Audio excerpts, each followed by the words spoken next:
మీ ఉన్నతమైన శ్రేష్టమైన నామానికి మీ కుమారుడైన క్రీస్తు ప్రభు వారి పేరట కృతజ్ఞతాస్తులు చెల్లిస్తా ఉన్నాము నాయన.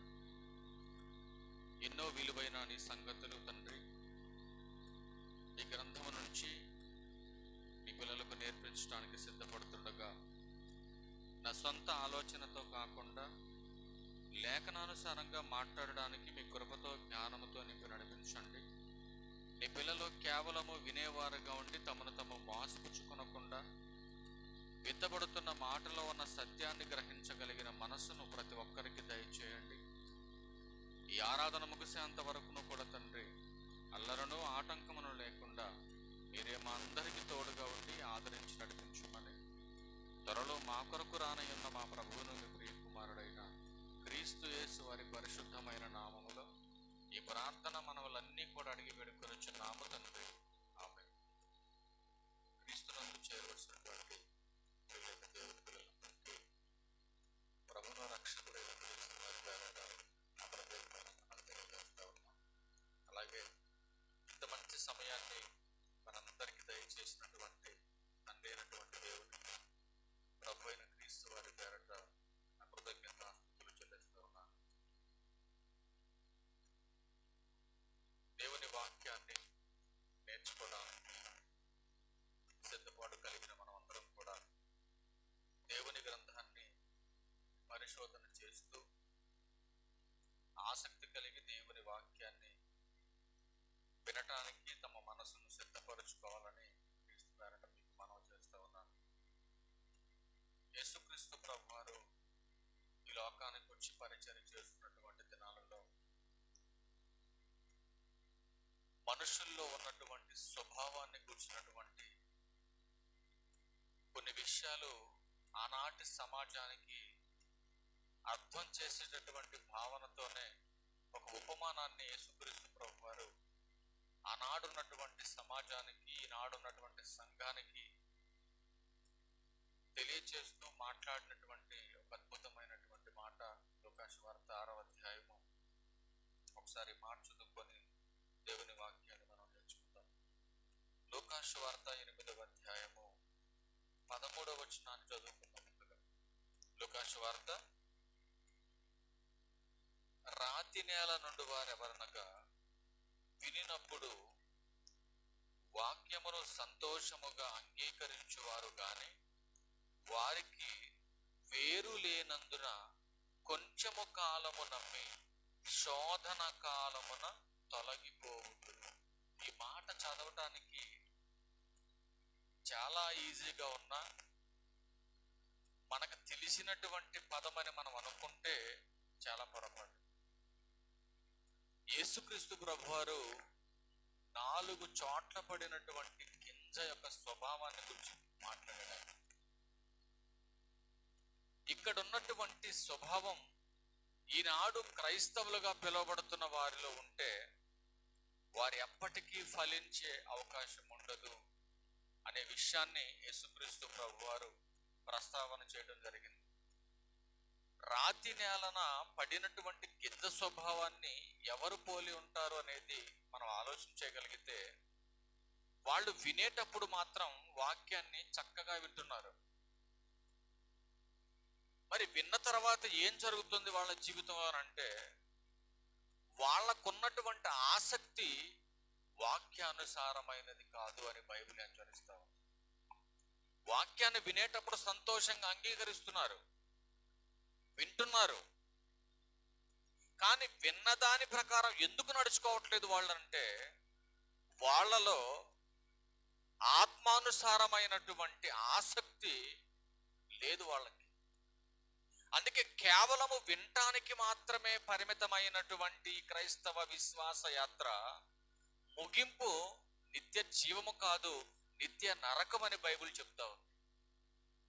అందుకే అపోస్తుడైన పౌలు గారు ఈ రాతి నేలన పడినటువంటి గింజ స్వభావాన్ని పోలిన వారి గురించి ఒక అద్భుతమైనటువంటి మాట రోమా సంఘానికి పత్రిక రాస్తూ ఆయన మాట్లాడుతున్న మాట ఒకసారి చూద్దాం. అది కూడా రోమిలకు రాసిన పత్రిక 12వ అధ్యాయము 11వ వచనంలో ఆయన ఒక అద్భుతమైన మాట చెప్తున్నారండి. చూడండి ఏమంటాడు. ఆసక్తి విషయములో మాంద్యులు కాక అన్నాడు. దేని యందు ఆసక్తి. ప్రతి క్రైస్తవుని దేవుడు అడుగుతున్నాడు, ఈ భూమి మీద దేని కొరకు నీ ఆసక్తి? దేనిని అనుసరించి నడుస్తున్నావు ఈ సమాజంలో? దేని కొరకు నీ ఆసక్తి? దేహ సంబంధమైన వాటి మీద ఉన్నటువంటి ఆసక్తి ఆత్మ సంబంధమైన వాటి మీద ఈనాడు క్రైస్తవుడని పిలువబడుతున్న వాడికి లేదు. పేరుకు మాత్రమే క్రైస్తవులు, పేరుకు మాత్రమే ఆదివారం అలా వచ్చేసి వెళ్ళిపోతున్నారు అంతే. చస్తే పరలోకం వస్తుందన్న ఆలోచన మనిషికి లేదండి.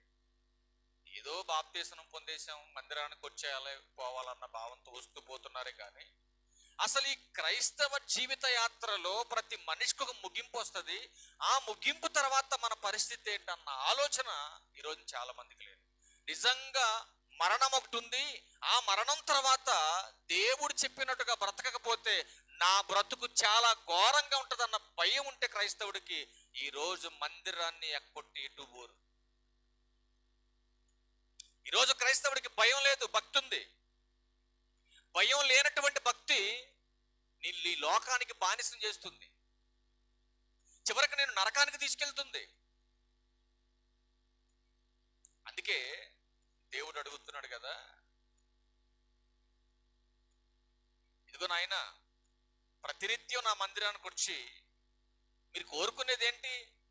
నా ద్వారా మేలు కావాలని, నా ద్వారా దీవెనలు కావాలని, నా ద్వారా ఆశీర్వాదాలు కావాలని ప్రతి ఒక్కడికి ఆశ ఉంది. అవునా కాదంటారా? ఉందా లేదా? ఇంకొకటి ఏంటంటే మంచి ఆరోగ్యం కావాలి, మంచి ఆయుష్ కావాలి. ఈ రెండు చాలా అవసరం కదా మనిషికి. ఆయుష్ ఎంత అవసరమో ఆరోగ్యం కూడా అంతే అవసరం. ఈరోజు మనుషులకు ఆయుష్ తక్కువైపోయింది, ఆరోగ్యం అంతకన్నా క్షీణించిపోతుంది. దీనికి మూలం ఏంటని బైబిల్ దగ్గరికి వెళ్ళి పరిశోధన చేసి చూస్తే నీ సొంత జ్ఞానం, నీ సబుద్ధి, నీకున్నటువంటి ఆలోచనలు, నీకున్నటువంటి దేహ సంబంధమైన లోహ సంబంధమైనటువంటి ఆలోచనలే నీకు అనారోగ్యాన్ని తీసుకొచ్చి నీ ఆయుష్ను తగ్గించేటటువంటి దానికి కారణం అని బైబిల్ చెప్తా ఉందంటే ఒకసారి ఆ మాట కూడా చూద్దాం. సామెతల గ్రంథం కొంచెం త్వరగా ముగించుకొని వెళ్ళిపోదాం. సామెతల గ్రంథం 3వ అధ్యాయము 5వ వచనంలో, నీ సబుద్ధిని ఆధారము చేసుకొనక, దేవుడు చూడండి ఎంత గొప్పగా హెచ్చరిస్తున్నాడు. ఏ మనిషి కూడా తన సొంత ఆలోచనను అనుసరించి భూమి మీద బతకూడదండి. అందుకే మాట్లాడుతున్నాడు సొలొమోను గారు, ఇదిగో నీ సబుద్ధిని ఆధారం చేసుకొనక. మరి దేన్ని ఆధారం చేసుకోవాలి? ఈరోజు ఆధార్ కార్డు లేకపోతే నీ బతుకులేదు భూమి మీద. ఉందా? ఏ లోన్ వస్తుందా నీకు ఆధార్ కార్డు లేకపోతే? ఆధార్ కార్డు లేకపోతే ఓటు కూడా వేయనీలేమన్నా ఓట్లలో. బయటికి పొమ్మన్నాడు ఆయన. ఒరిజినల్ ఆధార్ కార్డు తీసుకొని రమ్మన్నాడు. ఒక్కటి అడుగుదాం అనుకున్నా నేను, ఒరిజినల్ ఉంది కాబట్టి డూప్లికేట్ తీసుకొచ్చిందా జిరాక్స్? ఒరిజినల్ లేకపోతే జిరాక్స్ ఎక్కడి నుంచి వస్తుంది బయటికి? అవునా కాదా? ఒరిజినల్ ఉంది కాబట్టి జిరాక్స్ తీసుకొచ్చింది. జిరాక్స్ ఇంటి దగ్గర, ఒరిజినల్ ఇంటి దగ్గర ఉందంటే ఏమన్నాడు తెలుసా? అవన్నీ నాకు చెప్పొద్దు, ఇంటికి పోయి ఒరిజినల్ తీసుకురా అన్నాడు. ఎందుకు? నువ్వు ఓటు వేయాలంటే నీ గుర్తింపు, నీ ఆధారది. దేవుడు అడుగుతున్నాడు, దేనిని ఆధారం చేసుకొని బతుకుతున్నావు ఈ భూమి మీద? దేనిని ఆధారం చేసుకొని బతుకుతున్నావు? డబ్బునా, అధికారాన్నా, పలుకుబడినా, బంధుబలగాన్నా, చుట్టూ ఉన్నటువంటి ప్రాపర్టీని చూసా? దేన్ని బట్టి అతిశయపడుతున్నావు ఈ భూమి మీద? నిన్ను కాపాడగలిగేది ఏంటి? దేనిని బట్టి అతిశయపడుతున్నావు? చాలా మంది ఈరోజు మందిరానికి రాలేకపోవటానికి ప్రధానమైన కారణం ఏంటి చెప్పమంటారా? మందిరానికి రాలేకపోవటానికి ప్రధానమైన కారణం, పౌలు గారు ఒక మాట అన్నాడండి బైబిల్ గ్రంథం, అద్భుతమైన మాట. నేను చదువుకొని నేను చాలా ఆనందపడ్డాను. మరణము తప్ప నా ప్రభువు నుంచి నన్ను వేరు చేసేది ఏదైనా సరే, మరణం తప్ప నన్ను ఏది కూడా దేవుని నుంచి వేరు చేయకూడదు. ఒకవేళ వేరు చేసేది ఏదైనా ఉంది అని అంటే దాన్ని నేను ఒక దాంతో ఎంచేసుకున్నాను, ఒకటే మాట, ఫైనల్ దానికి, అంతే. అట్లాంటి భావన ఈరోజు క్రైస్తవుల్లో ఉంటే ప్రతి దానికి అదే మాటను మనం ఆపాదించేసి మందిరానికి పరిగెత్తుకొని వస్తాం. మనం ఈరోజు వంకలు ఎత్తుకుంటున్నారు, కానీ క్రీస్తు న్యాయపీఠం దగ్గరికి వెళ్ళిన తర్వాత నీ భార్య అనొచ్చు, నీ భర్త అనొచ్చు, నీ యజమాని అనొచ్చు, నీ యజమానురాలు అనొచ్చు, కానీ క్రీస్తు తినడు, దేవుడు వినడు ఈ మాటలో.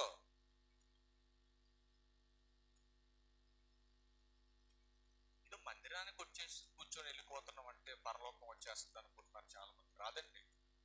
అందుకే ప్రభువారు అన్నారు, అనేకులను వెంబడిస్తారు కానీ కొందరు మాత్రమే పరలోకానికి వస్తారు, కొందరు మాత్రమే, అందరు రారు. ఈ లక్షల కోట్లాది మంది కనపడుతున్నటువంటి క్రైస్తవులంతా మరణం తర్వాత పరలోకానికి వెళ్ళరు. వీళ్ళంతా కొంతమంది మాత్రమే. అందుకని అంటున్నాడు, ఇదిగో నీ స్వబుద్ధిని ఆధారం చేసుకొనక మరి ఏం చెయ్యాలయ్యానంటే నీ పూర్ణ హృదయముతో యెహోవా యందు నమ్మిక ఉంచుము అన్నాడు. దేని మీద ఉంచాలి నమ్మకం? 6 దినాలు నువ్వు దేని మీద నమ్మకం ఉంచి నువ్వు పనిచేస్తున్నావో దాని మీద పెట్టు, తప్పులేదు. కానీ ఆదివారం వస్తుంది, సమీపిస్తుందంటే తెలియగానే నువ్వేం చేయాలంటే సిద్ధపాటు కలిగి ఉండాలి ఆదివారం ఆరాధనకు రావడానికి. లేదంటే ఆత్మ ఆరిపోద్ది, గుర్తుపెట్టుకోవాలి మీరు. ఇశ్రాయేలీయులకి 6 దినాలు పని చేసుకోమన్నాడు, హ్యాపీగా ఎంజాయ్ చేసుకోండి 6 దినాలు. 6వ దినాన సూర్యుడు అస్తమించే లోపు మీ పనులన్నీ ముగిసిపోవాలి. సూర్యుడు అస్తమించిన తర్వాత ఇక ఎవ్వడు ఏ పని చేయటానికి వీల్లేదు, ప్రయాణించడానికి వీల్లేదు. చివరికి నువ్వు వంట వండుకునేటటువంటి కట్టెలు ఏరుకోవడానికి కూడా వీల్లేదని చెప్పాడు దేవుడు. ఒక శాసనం రాశాడు వాళ్ళకి. ఆ విశ్రాంతి దినం గడిచిపోయేంత వరకును కూడా ఎవ్వడు ఏ పని చేయటానికి వీల్లేదు, ప్రయాణించటానికి వీల్లేదు. ఒకవేళ ఈ ఆజ్ఞను ఎవడైనా అతిక్రమిస్తే ఏం చేయాలి? వాడిని ఊరు బయట పాళెములోకి తీసుకెళ్లి రాళ్లతో కొట్టి చంపాలండి. అది ఇశ్రాయేలీయులు తీసుకున్నటువంటి దేవుడిచ్చిన ఒక గొప్ప ఆజ్ఞ. కానీ ఈరోజు క్రైస్తవులందరికీ చెబుతున్నాడు దేవుడు, ఇదిగో ఈ మొదటి దినాన ఆదివారం నువ్వు ఆరాధనకు వస్తేనే 6 దినాలు ఆరోగ్యంగా ఉంటావు. బయట ఆదివారం ఆరాధన మానేసి 6 దినాలు సంపాదించిన సంపాదన వల్ల నీకు ఒరిగేది ఏమీ లేదు. చూపిస్తే ఇవన్నీ మీకు ఇప్పుడు ఈ మాటలు.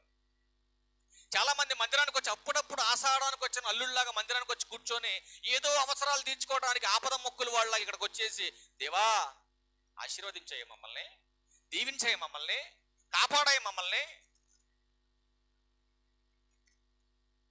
ప్రతిదినం మందిరానికి రాకుండా, ప్రతి వారం దేవుని మాటలు వినకుండా, అప్పుడప్పుడు వచ్చేసి అవసరాలు తీర్చుకోవడానికి మందిరానికి వచ్చేసి వేషం వేసుకుంటే ఆయన ఏమన్నాడు తెలుసా? అట్లాంటి వాళ్ళని వేషధారులు. అట్లాంటి వేషధారులు ప్రార్థన వినడు, అట్లాంటి వాడిని అంగీకరించడు ఆయన. ప్రతి దినం దేవుని మందిరానికి రావాలి, ఆయన మాట వినాలి. నువ్వు అనుకున్నది సాధించేంత వరకు ఆయన దగ్గరే మోకరిల్లి ప్రార్థన చేయాలి నువ్వు. కానీ ఏం చేస్తున్నావు నువ్వు? నీ సొంత అవసరాలు తీర్చుకోవటానికి క్రైస్తవుడనే ముసుగేసుకున్నటువంటి వేషధారివి నువ్వు. అందుకే అన్నాడు కదా దేవుడు, నాయనా ఎవరిని పడితే వాడిని ఆశీర్వదించనరా నేను. ఈ లోకంలో మనుషులు ఆశీర్వదిస్తారు, పెళ్ళైనప్పుడు ఏదైనా ఫంక్షన్లు చేసేటప్పుడు చక్కగా ఆశీర్వాదాలు చేతులు పెట్టి ఆశీర్వాదాలు ఇస్తా ఉంటారు. మనిషి వల్ల మనిషికి ఆశీర్వాదం రాదు. వసద్దా? రాదు. ఇవన్నీ పిచ్చి ఆశీర్వాదాలు, అవి రాబట్ట.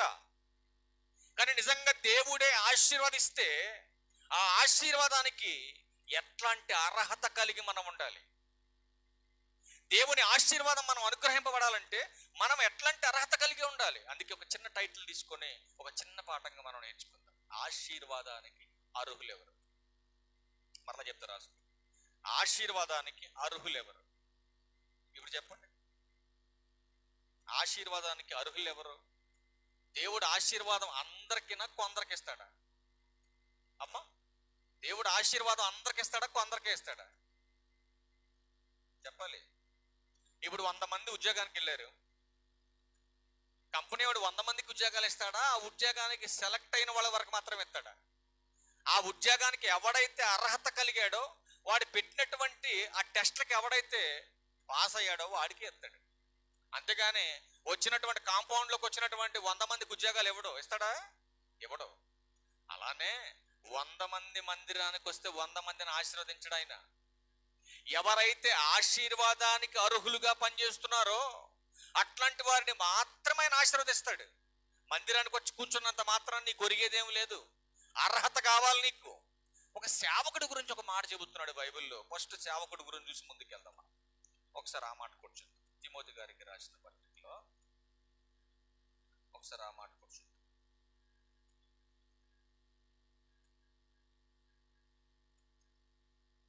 4వ అధ్యాయం 16వ వచనంలో చూడండి ఏం మాట్లాడు సేవకుని గురించి. నిన్ను గూర్చియు నీ బోధన గూర్చియు జాగ్రత్త కలిగి ఉండుము. చూడండి ఏం చెప్తున్నాడు. నిన్ను గూర్చియు నీ బోధన గూర్చియు జాగ్రత్త కలిగి ఉండుము, వీటిలో నిలకడగా ఉండుము.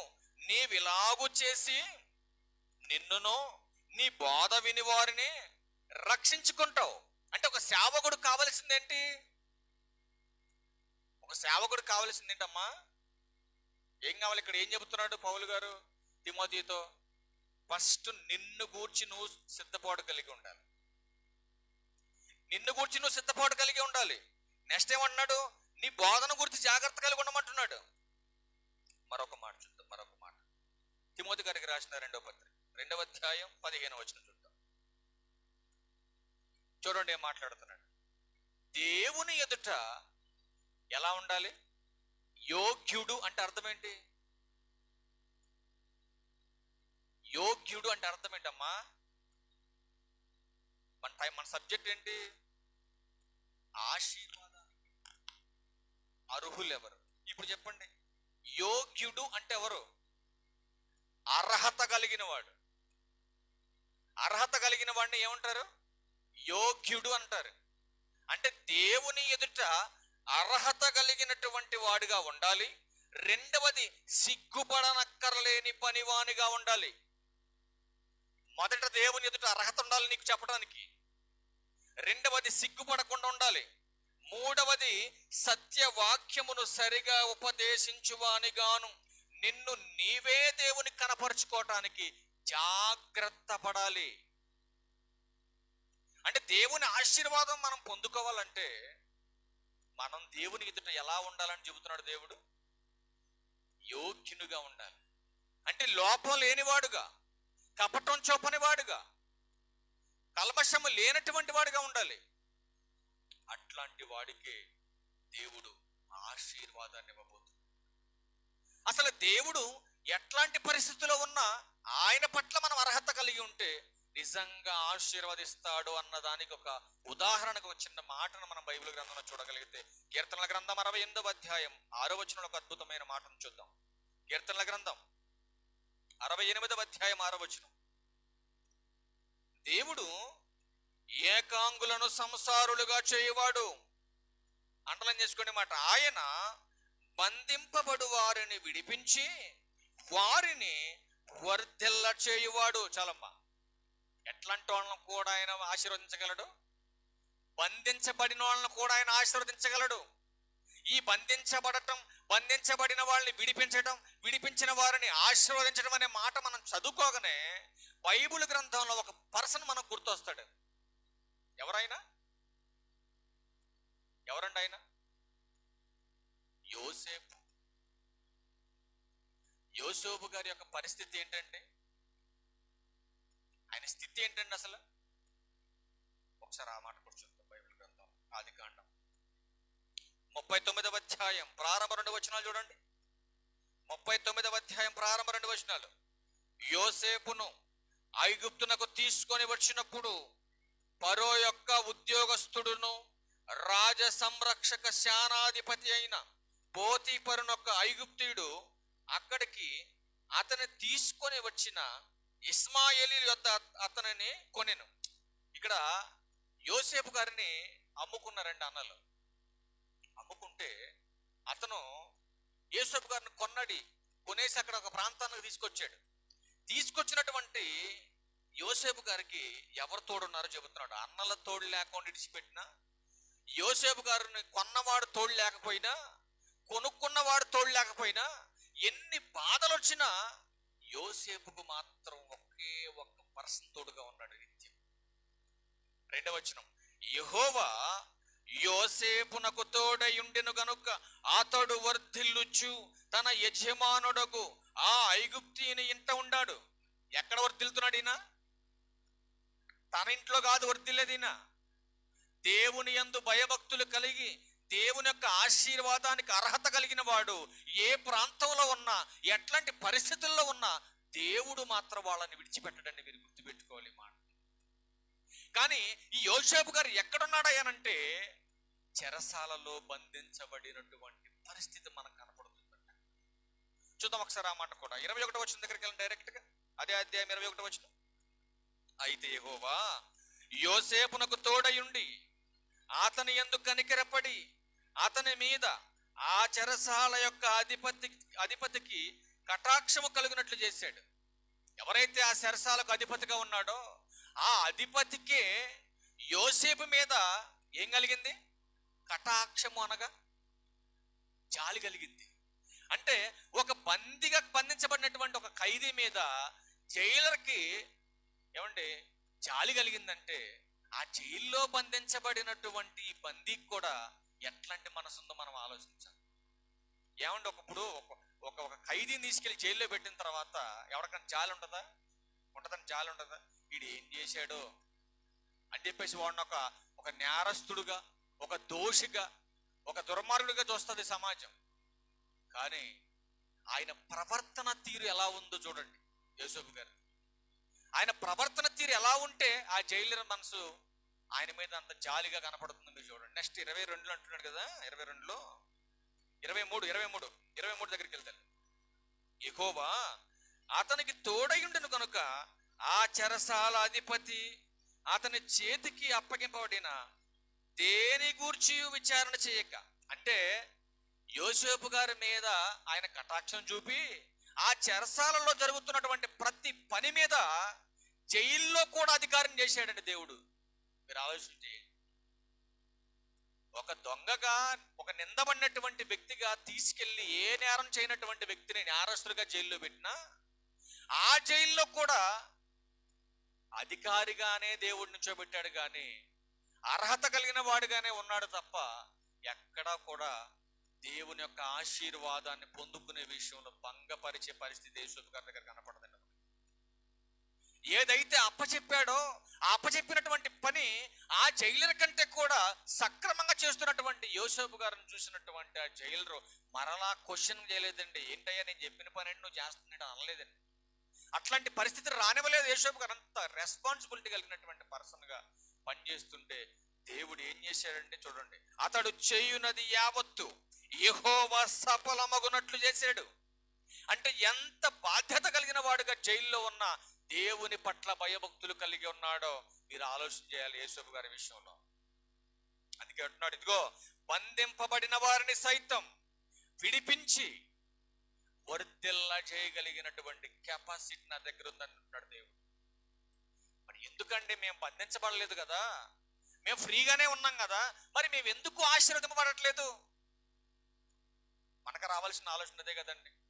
ఎక్కడో అన్నలో కొట్టేసి గోతులో పడేసి ఆ తర్వాత అమ్మేసి ఒక ప్రాంతం నుంచి మరొక ప్రాంతానికి వెళ్ళిపోయి అక్కడ కూడా చేయని నేరానికి నిందబడి మీద ఒక నేరస్తుడిగా, ఒక దోషిగా తీసుకెళ్లి జైల్లో బంధించినటువంటి వ్యక్తిని దేవుడు అక్కడ కూడా ఆశీర్వదించి అందరి మీద అధికారిగా నిలబెట్టాడు అని అంటే యోసేపు గారిలో మనం నేర్చుకోవలసింది ఏంటో గమనించాలి. ఇక్కడ ఏం నేర్చుకోవాలి ఆయనలో మనం?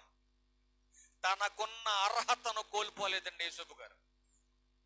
తనకున్నటువంటి భయాన్ని గాని భక్తిని గాని అన్నలు కొట్టి గోతిలో పడేసిన, మరొకడికి తీసుకెళ్లి అమ్మేసుకున్న, ఆ తర్వాత చెయ్యని నేరానికి శిక్ష పడి జైల్లోకి వెళ్ళిన అనేక మంది నేరస్తులుగా ఆయన వైపు చూస్తున్నా ఆయన చూస్తుంది మాత్రం జీవం కలిగిన దేవుని వైపు మాత్రమే చూస్తున్నాడు ఆ అనుభవం. అందుకే దేవుడు విడిచిపెట్టకుండా యోసేపుని ఏం చేస్తున్నాడు? ఆశీర్వదిస్తున్నాడు. అందుకే మరొక మాట చెబుతున్నాడు, సొలొమోను గారు అంటాడు కదా, ఎవడైనను ఆశీర్వదింపబడాలంటే బద్ధకంగా పనిచేస్తే ఆశీర్వాదం రాదడి. మనమందరం అప్పుడప్పుడు సంఘాన్ని గూర్చి, సహవాసాన్ని గూర్చి, బోధన గూర్చి, పరిచర్యను గూర్చి, ప్రభు బల్ల గురించి మాట్లాడుతున్నప్పుడు నిత్యము మనం జ్ఞాపకం చేసుకున్న ఒక రెఫరెన్స్ ఉందండి బైబిల్లో. ఏంటది?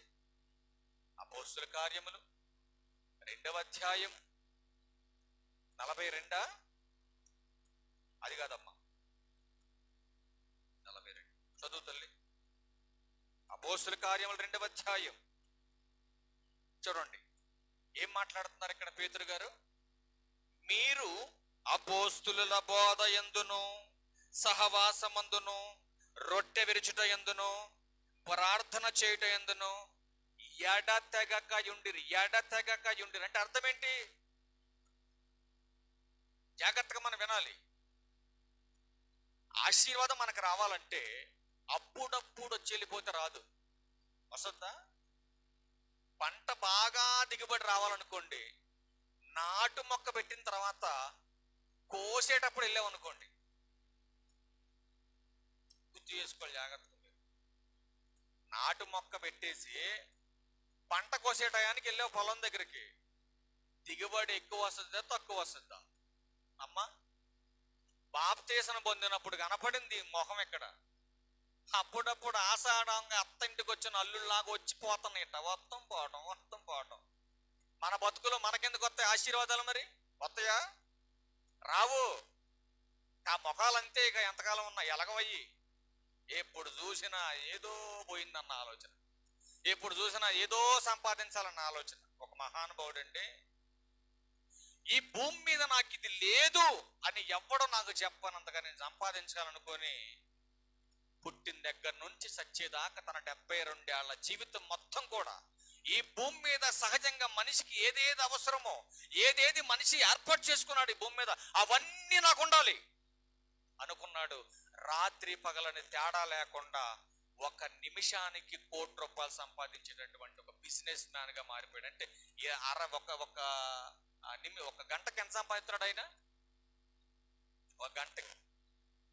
మొన్న ఒక ఆయన అంటున్నాడు కదా, రోజు 1 కోటి సంపాదిస్తున్నాడు అంటాడు. రోజు 1 కోటి, రోజు ₹1,00,00,000 సంపాదిస్తున్నాడు ఒక ఆయన. మరొక ఆయన అంటే నెలకు 1 కోటి సంపాదిస్తున్నాడు ఒక ఆయన. మరొక ఆయన కదా, నేను సంవత్సరానికి 1,20,00,000 సంపాదిస్తున్నాడు మరొక ఆయన. ఇవంతా మాట్లాడుతూ ఒక ఆయన ఒక పర్సన్ గురించి చూస్తే, ఆ పర్సన్ అంటాడు కదా, ఇదిగో ఈ భూమి మీద ఎవ్వడో సంపాదించలేనటువంటి సంపాదన అంతా నేను సంపాదించేయాలి. భూమి మీద సంపాదించావు, ఏం బట్టికెళ్ళిపోయాడు? బ్రతికినంత కాలం సంపాదన సంపాదన సంపాదన సంపాదన అని చెప్పేసి విస్తారంగా భూమి మీద కూడబెట్టావు. అందుకే యేసుక్రీస్తు ప్రభువు ఒక అద్భుతమైన మాట అన్నాడండి, ఒకడు లోకమంతా సంపాదించి కూడబెట్టి తన ప్రాణం పోతే పరిస్థితి ఏంటని అడుగుతున్నాడు దేవుడు. ఈరోజు సమాజానికి అర్థం కాదండి బోధ. కొద్ది కోపంగా ఉంటుంది జనానికి ఈ మాటలు చెబితే. కానీ అన్నాడు కదా, ధనమును నమ్ముకున్నవాడు పాడైపోతాడు ఎప్పటికైనా, దైవాన్ని నమ్ముకున్నవాడు ఎప్పటికైనా సమాజంలో జ్యోతి వలె నిలబడతాడు. మరణం తర్వాత నిత్య జీవానికి వారసుడవుతాడు వాడు. కానీ ఆశీర్వాదం మనకు కావాలి భూమి మీద. ఆశీర్వాదం మనకు కావాలంటే అపోస్తుల బోధలోకి వచ్చినటువంటి మనం మరి ఎడతెగక మందిరానికి రావాలి కదా. మనం రావాలా వద్దా? బాప్తీసం పొందిన రోజున మనం ఒక వాగ్దానం చేసుకున్నాం. ఏంట వాగ్దానం? పెళ్లి చేసేటప్పుడు ఒక వాగ్దానం చేసుకుంటారు. ఏంట వాగ్దానాలు? ఈ మాత్రం బ్రహ్మాండం తెలుస్తుంది మనకి, అవి మర్చిపోతాం మనం. ఏంట వాగ్దానం అంటే, నాయనా ఇదిగో నీ భార్య, ఎప్పటి నుంచి నీ భార్య, ఎప్పటి వరకు ఒక తల్లికి తండ్రికి ఒక కూతురేమే, ఎప్పటి నుంచి నీ భార్య. కాబట్టి ఇదిగో వ్యాధి యందును, బాధ యందును, కష్టమందును, సుఖమందును అన్నిట్లో మీరిద్దరు సిరిసగం అన్నాడా? ఇద్దరు ఒక్కటి అన్నాడు. ఇద్దరు ఒక్కటే.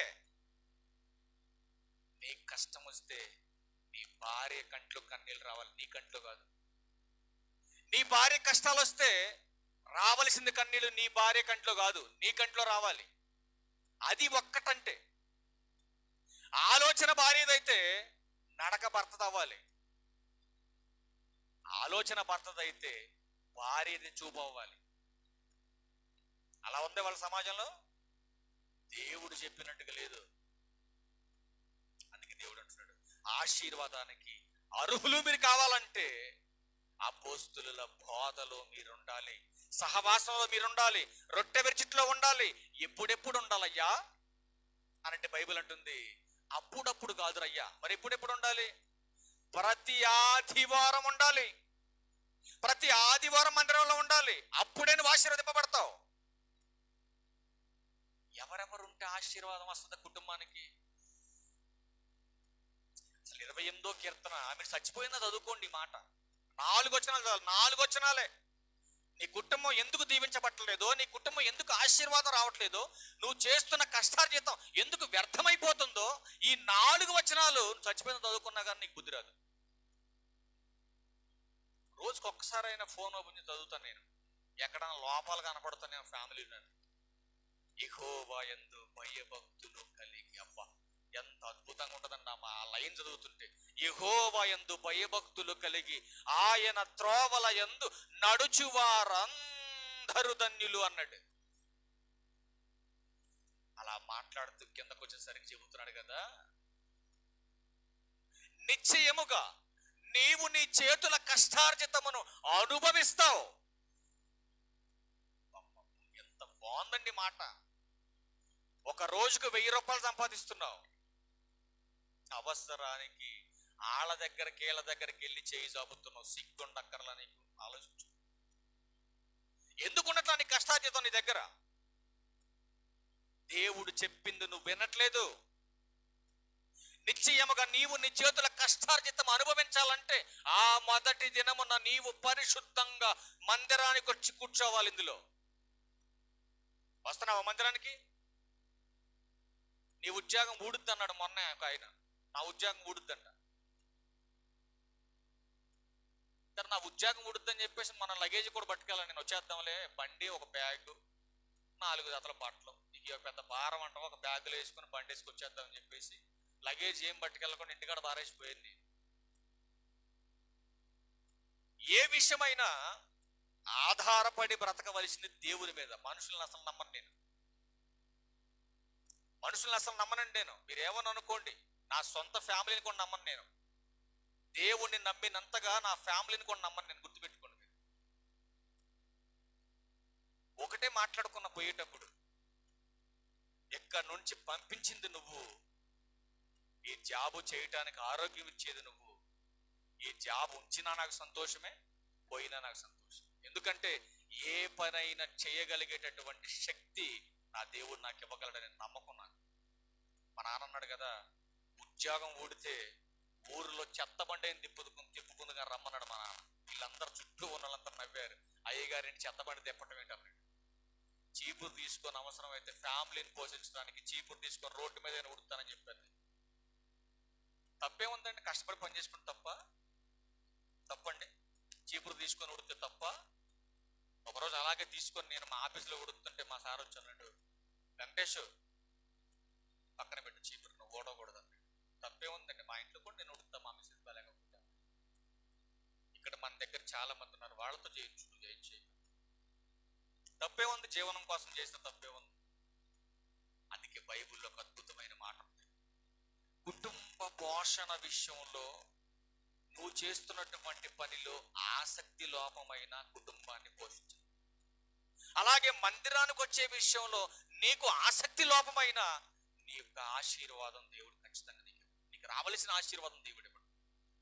ఇప్పుడు 30 రోజులు, ఒక నెలకు 30 రోజులు చేయాలి డ్యూటీ. ఈ 30 రోజుల్లో 24 రోజులు ఖచ్చితంగా అటెండెన్స్ పడాలి. దాంట్లో 6 రోజులు మనకి ఫ్రీనే. ఈ 24 రోజులు మనము క్రమం తప్పకుండా టైం టు టైం పని చేయాలి. అలా కాకుండా నా ఇష్టానుసారంగా డ్యూటీ చేశాను అనుకోండి, నెలాఖరి శాలరీ పడుద్దా? పడుద్ది. పడకుండా ఉండదు, కట్టింగులతో పడుద్ది. పడదా? ఎన్ని రోజులు పని చేసామో అంతవరకే పడుద్దు. కానీ పని చేయకుండా ఖాళీ తిరిగితే మనకు శాలరీ, ఫుల్ శాలరీ ఎవడేస్తాడు? మీరు చెప్పండి. దేవుడు కూడా అంతేనండి.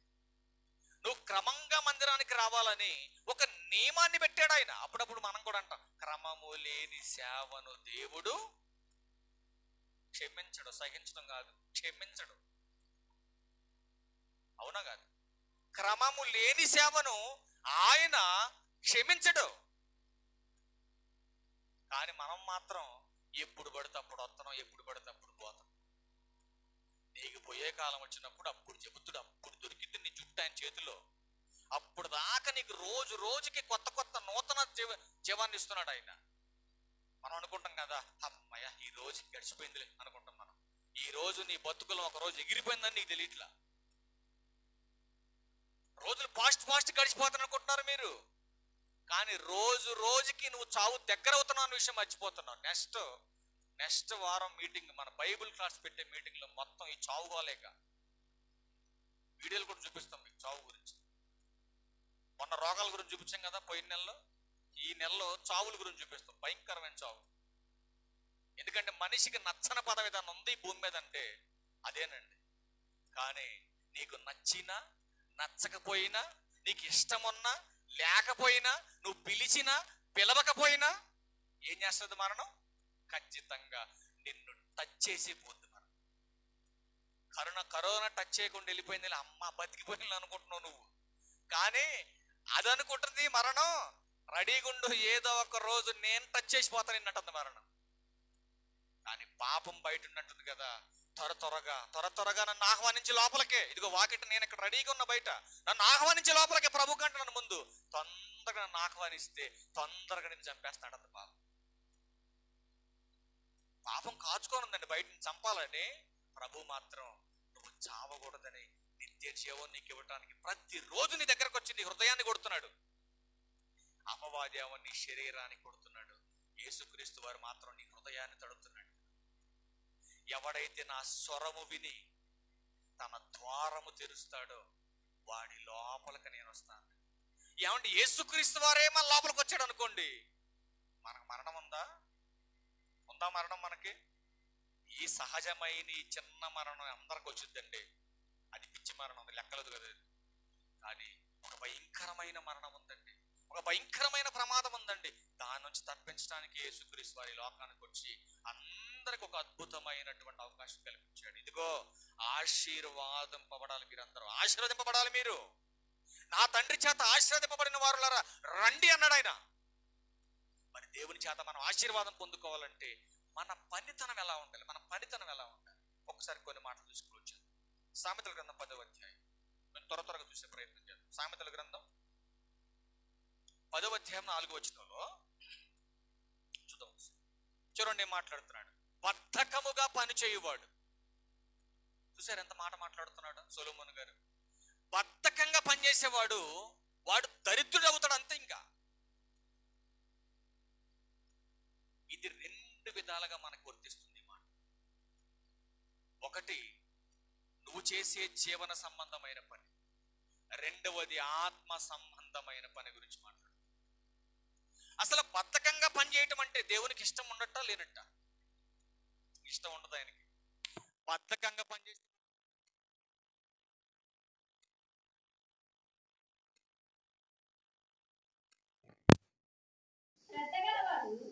ఒక విషయం మనం ఆలోచన చేస్తే అసలు బద్ధకం ఎవరికి ఉంటుందండి?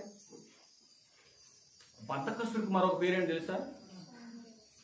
శాలిని బాగా చెప్పింది. బద్ధకస్తుడికి మరొక పేరేంటి? సోమరి అన్నట్టు. ఒకసారి అది కూడా చూద్దాం మన బైబిల్ గ్రంథం. సామెతల గ్రంథం 13:4 ఒకసారి చూడండి, తర్వాత మనం వెనక్కి వెళ్దాం. సామెతలు 13:4. సోమరి చూసారండి, ఏ పని పాట లేదు, ఏ పని చేయడు, పడుకొని మాత్రం ఆకాశానికి లిచ్చిల్ని వేస్తా ఉంటాడు పడుకొని. చూసారండి, ఏ పని మాత్రం ఏం చేయడు. పని చేయకుండా పడుకొని ఏం ఆలోచన చేస్తారంటే బండి లేకపోతే బండి కొందామా, కారు లేకపోతే కారు కొందామా, ఫోన్ లేకపోతే ఫోన్ కొందామా, లేకపోతే ఆడికి ఏదో ఒకటి ఆలోచన చేస్తూ ఉంటాడు. మరి పైసలు ఎవడెత్తాడు? నువ్వు పని చేయకుండా పైసలు ఎవడెత్తాడు నీకు చెప్పు? అందుకే దేవుడు అంటాడు బద్ధకంగా పనిచేయవాడు. ఎందుకంటే మీకు ఈ విధంగా చెప్తే అర్థమవుద్దని దేవుడు చక్కగా రాయించాడు సొలొమోను గారి చేత. ఏమంటాడు? బద్ధకంగా పనిచేయవాడు వర్ధిల్లడు.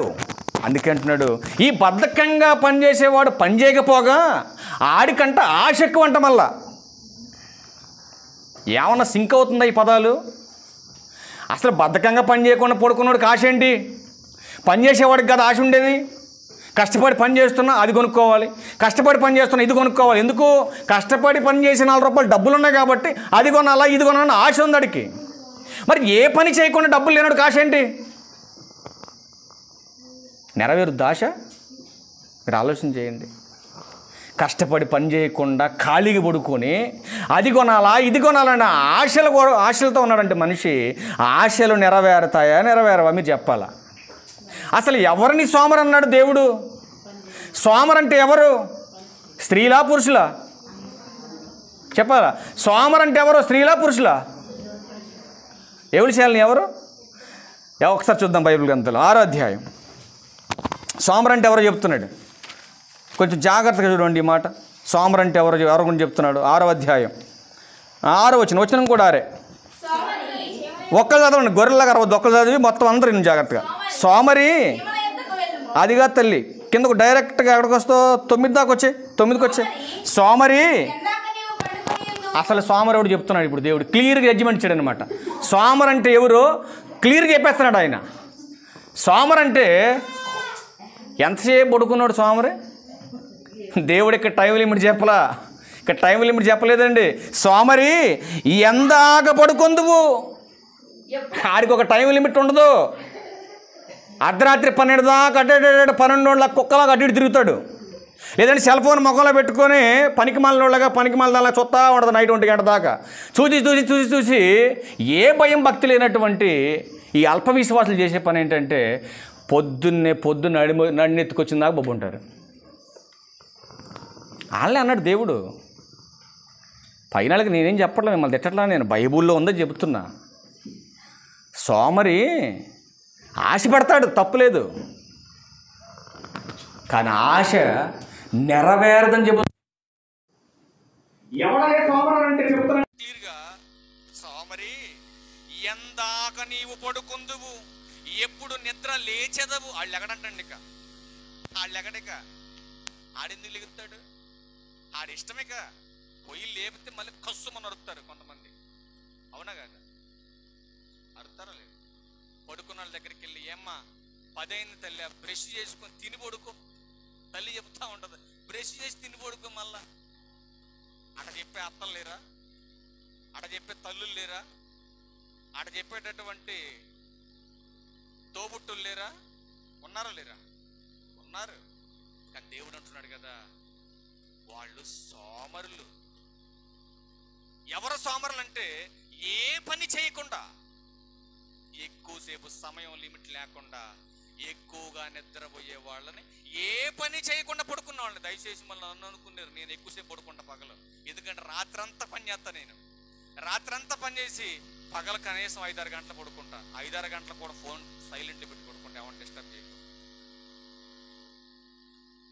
దేవుడు పడుకోవద్దని చెప్పలేదు, అది ఏం చెబుతున్నంటే ఏ పని చేయకుండా. ఏమన్నా ఆశీర్వాదం వస్తుందంట?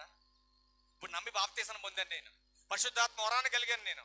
అసలు ఏ ఆదివారం మందిరానికి రాకుండా క్రిస్మస్ పండుగ ఒక్కరోజు వచ్చాను అనుకోండి, ఆశీర్వాదం వస్తుందా? వస్తుందమ్మా. అందుకే ఏమన్నాడు 6వ వచనం దగ్గరికి వెళ్ళి, ఇప్పుడు వెళ్ళు 6వ వచనం దగ్గరికి. సోమరి, అరే ఇకనైనా బుద్ధి తెచ్చుకోరయ్యా, ఇకనైనా బుద్ధి తెచ్చుకో.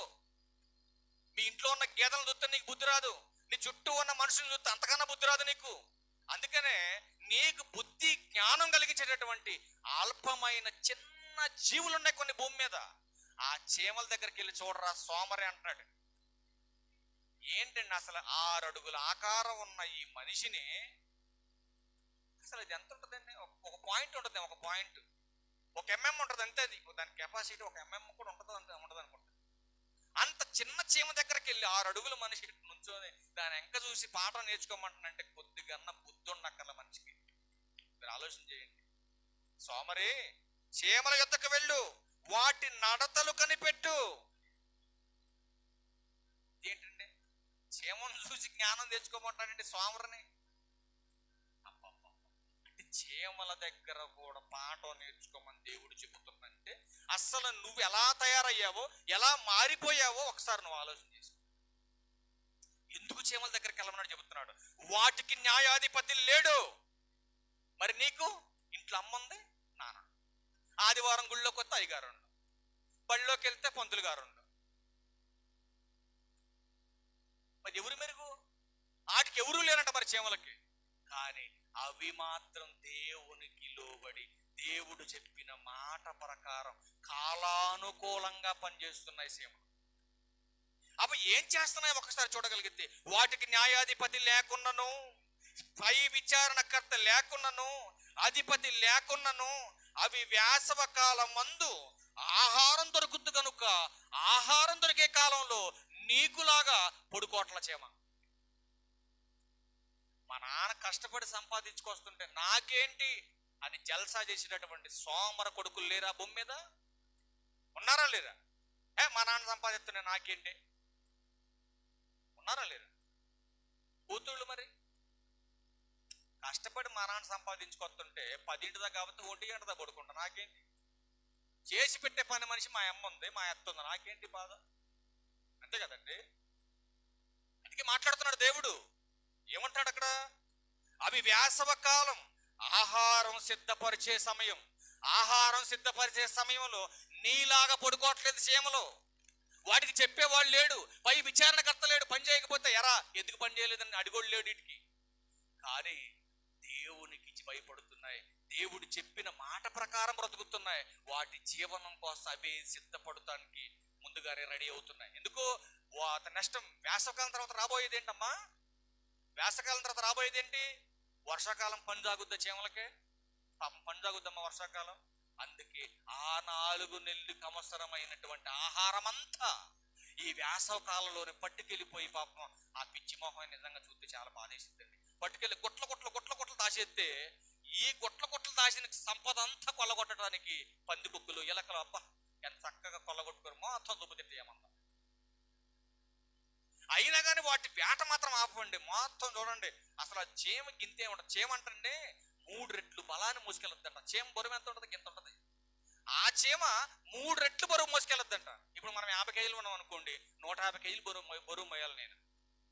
మనం మొత్తం 150 పెడితే 150 రూపాయలు బతక పెడితే చీమ ఉంటాం మనం. కానీ చీమ మాత్రం దాని ఎంత బరువు ఉంటుందో తనకంటే 3 రెట్లు బరువు మోసుకుంటూ పోద్దంట చీమ. ఎప్పుడన్నా చూడండి, అది గింతే ఉంటుంది. దాని నెత్తి మీద మాత్రం బియ్యపు గిన్నె ఎంత ఉంటుంది, నెత్తి మీద పెట్టుకొని పోతా ఉంటుంది వలస.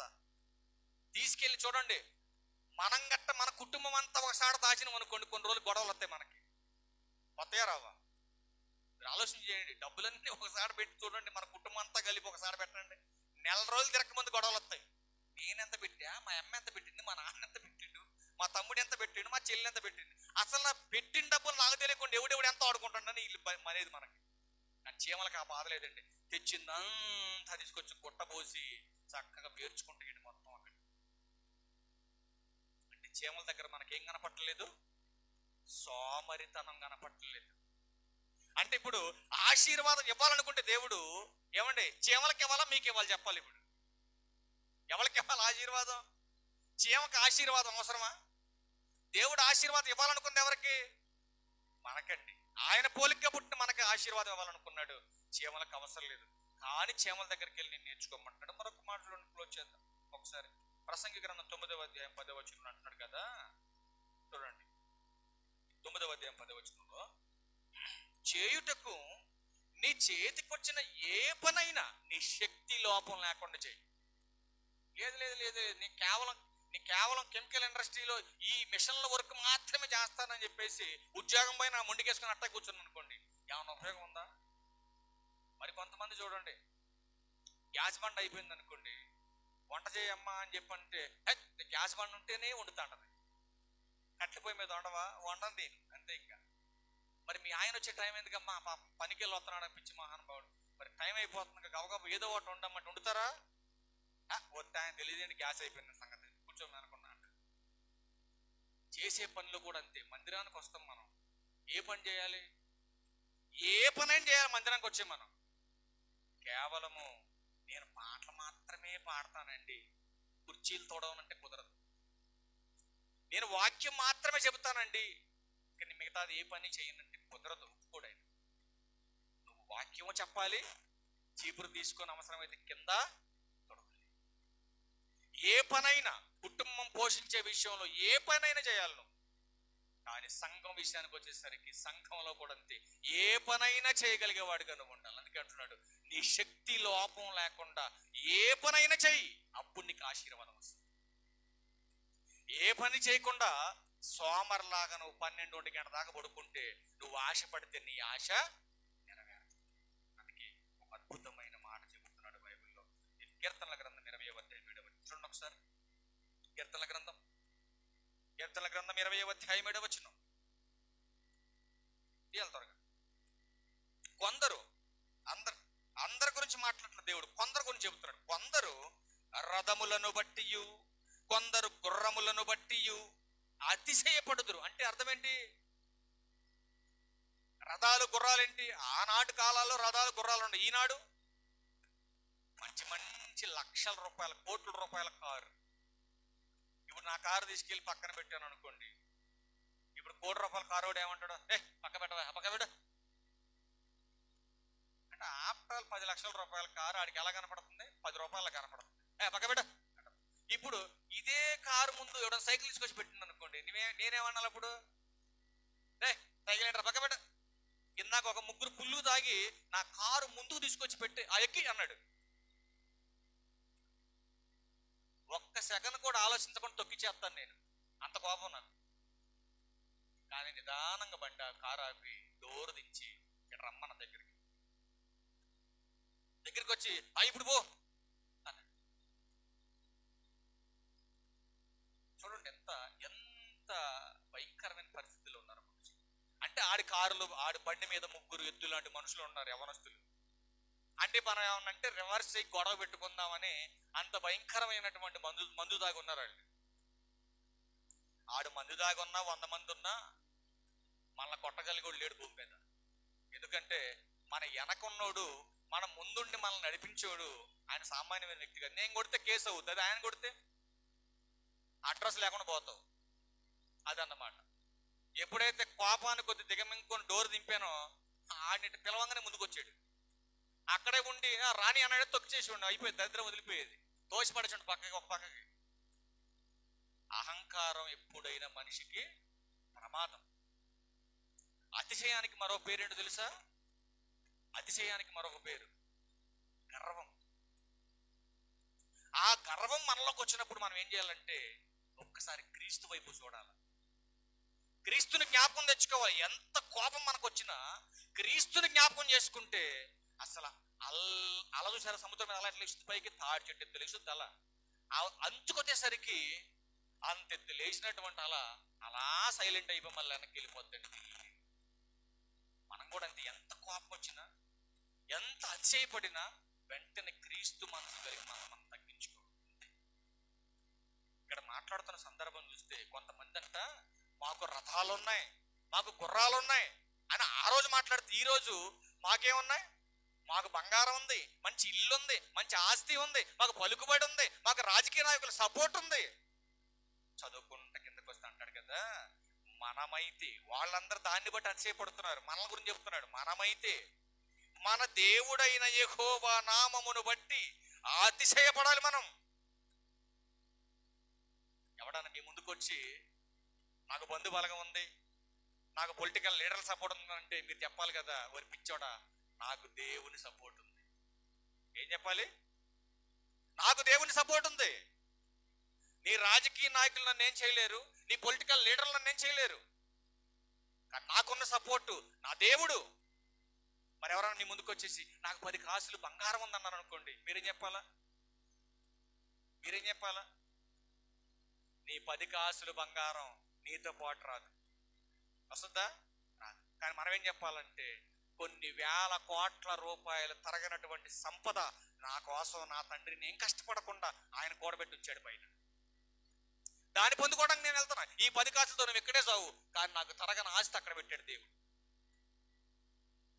దాన్ని బట్టి మనం గర్వపడాలి, దాన్ని బట్టి మనం ఆనందపడాలి, దాన్ని బట్టి మనం సంతోషపడాలి. అందుకే మరొక మాట చెబుతున్నాడు ఆయన, దేనిని బట్టి నువ్వు అతిశయపడుతున్నావు అనంటే మనమైతే యెహోవా నామమును బట్టి మనం అతిశయపడాలి. అందుకని యెషయా గ్రంథంలో 26వ అధ్యాయం 3వ వచనం అంటారు కదా, బాబు అసలు మీరు దేని మీద మీ మనసును నిలుపుతున్నారు ఈ భూమి మీద? ఎవరి మనసు అయితే దేవుని మీద ఆనుకుంటుందో వాళ్ళనే కాపాడతాడు ఆయన, వాళ్ళని ఆశీర్వదిస్తాడు ఆయన. నీ మనసు ఎక్కడేవో పెట్టేసి బొమ్మలాను ఇక్కడ వచ్చి కూర్చుని నీ వల్ల ఒరిగేది ఏంటి ఆయనకి? ఆలోచన చేయండి. మనిషి ఎక్కడే ఉంటది, ఎక్కువసేపు పెట్టే వంశం అనుకోండి, 4 చినుకులు మొదలైంది. 4 చినుకులు మొదలైంది అనుకోండి, బాడీ ఎక్కడే ఉంటది. లోపల చూసారు అది వెళ్ళిపోద్ది, అంటున్నాడు వెళ్ళిపోద్ది. వెళ్ళిపోయి అమ్మ బట్టలు ఏమైపోతున్నాయి ఆడ, ఇంటి తాళం పెట్టేమో లేదు, కట్లు బయట ఉన్నాయేమో, సబ్బులు బయట ఉన్నాయేమో, ఇదే ఆలోచన ఆడికి వెళ్ళిపోద్ది మైండ్. ఇక్కడ పని చేయనీదు. అవునా కాదా? మనసు కుదురుగా ఉండదు. అందుకే దేవుడు చెప్తున్నాడు, ఎవని మనసు అయితే ఆయన మీద ఆనుకుంటుందో, ఎవని మనసు అయితే ఆయన మీద ఆధారపడి బతుకుద్దో వాళ్ళనే ఆయన కాపాడతానని చెబుతున్నాడండి. ఇంకొక మాట చూడగలిగితే బైబిల్ గ్రంథంలో కీర్తనల గ్రంథం 1వ కీర్తనలో 3వ మాటలో ఒక మాటను చూస్తూ చదివి మాట. అతడు అంటే ఎవరు? అతడు అని మాట్లాడాడు. అతడు అంటే ఎవరు?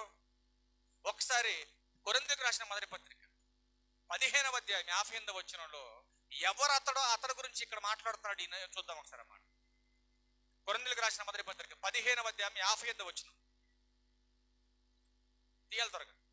కాగా నా ప్రియ సహోదరులారా, మీ ప్రయాస ప్రభువునందు వ్యర్థము కాదని ఎరిగి స్థిరులను కదలని వారును ప్రభువు కార్యాభివృద్ధి యందు ఎప్పటికీ ఆసక్తులే ఉండండి.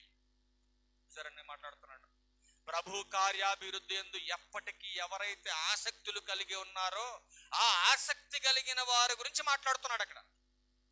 అతడు నీటి కాలువల యోరన నాటబడినదై ఆకువాడక తన కాలమందు ఫలమిచ్చు చెట్టు వలె ఉండును, అతడు చేయునదంతయు సఫలమగున.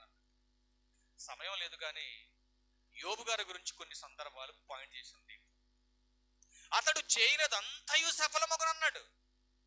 అంటే నువ్వు ఏ పని చేసినా కూడా ఫెయిల్ అవ్వవు. నువ్వు ఎంత కష్టపడి సంపాదించినా నీ రూపాయి ఎవడు అపకరించడు. అపాదంటాడు కదా, ఏబు ఊరకనే నీ ఎందు భయభక్తులు కలిగి ఉన్నాడా? అతని సంపద చుట్టూ నువ్వేం చేసావు? కంచేసావు, ఎవడెత్తుకెళ్లకుండా. అతని చేతి పని నువ్వేం చేసావు? అభివృద్ధి పరిచావు. మరి యోబంత భక్తిపరుడు దేవుడు అలా ఆశీర్వదించినప్పుడు నీ భక్తికి తగినట్టుగా దేవుడు నిన్ను ఆశీర్వదించడా అని అడుగుతున్నాడు దేవుడు. ఆలోచన చేయండి. అందుకే ఆశీర్వాదానికి